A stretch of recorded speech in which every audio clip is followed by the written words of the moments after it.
ಇವತ್ತು September 25. Headlines ಇವತ್ತು ನಿಕ್ಕೆ ಅಂತ ಬರೀ ಎಕನಾಮಿಕ್ ಟೈಮ್ಸ್ ಥರ ತೊಗೊಂಬಂದಿದ್ದೀನಿ. ಪಾಯಿಂಟ್ ಏನಪ್ಪ ಅಂತ ಹೇಳಿದ್ರೆ ಇವ್ರದ್ದು ಆ್ಯಸ್ ಯೂಶುವಲ್ ಎಲೆಕ್ಷನ್ ಬಗ್ಗೆ ಬರ್ತಿದ್ದಾರೆ. ಆದರೆ ಅಮೇರಿಕಾದಲ್ಲಿ AI ಇನ್ವೆಸ್ಟ್ಮೆಂಟ್ ಆಗಿರೋದ್ರಿಂದ ಜಪಾನ್ ಸೆನ್ಸೆಕ್ಸ್ ಅಂದರೆ ನಮ್ಮ ನಿಕ್ಕೆ ಅಂತೇಳಿ ಅಂದರೆ ಸೆನ್ಸೆಕ್ಸ್ದಲ್ಲಿ ಅದು ಜಾಸ್ತಿ ಆಗ್ತಾಯಿದೆ.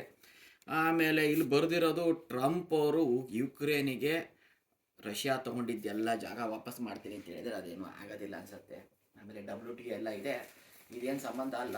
ಬಟ್ ಸ್ವಲ್ಪ ಇಂಟ್ರೆಸ್ಟಿಂಗ್ ಟಾಪಿಕ್ ಏನು ಅನ್ನಿಸ್ತು ಅಂದರೆ ನೋಡಿ, ಯುನೈಟೆಡ್ ನೇಷನಲ್ಲಿ ಮೊನ್ನೆ ಹೋಗಿ ಟ್ರಂಪ್ ಭಾಷಣ ಮಾಡಿದ್ದಾರೆ, ಅದರದ್ದೆಲ್ಲ ಪಾಯಿಂಟ್ ಬಂದಿದೆ.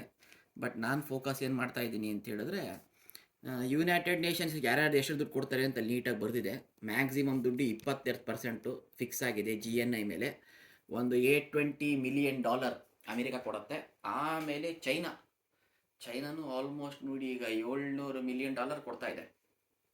ಭಾರತ ಇಲ್ಲೇ ಇಲ್ಲ.